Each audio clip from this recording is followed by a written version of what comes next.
Hello, and today I've got another engine to unbox. Now, bit of a nondescript box, but I know which engine this is.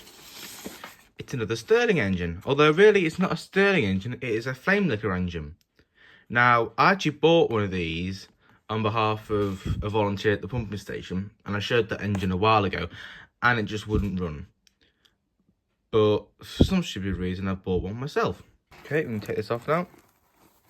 There it is. There's the engine. You get these little Allen screws if you need to fix it. Got a little bottle to fill up the methylated spirit. And there's the engine itself. Now, if you remember with the last engine I showed like this, the one for the T Scotch Volunteer, there was absolutely no compression with it at all.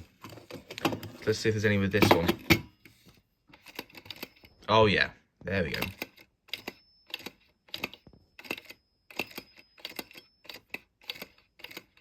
Yeah, that's got compression. That's brilliant. That. At the moment, I haven't got any methylated spirits with me, so I'm going to have a quick look at the engine, and then I'm going to run it using the lighter, just holding the lighter at the end, and hopefully she'll go.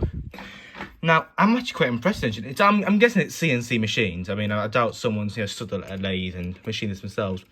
I mean, some parts are a bit of a wrestle fit. But I mean, that's not too much of a problem with an engine like this.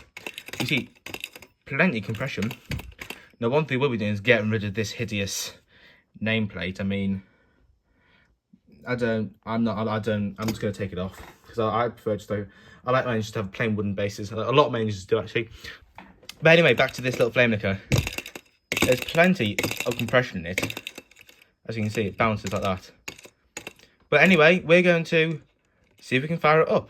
I'm going to hold the lighter here, like that, and then like that, and then we'll see if she can run.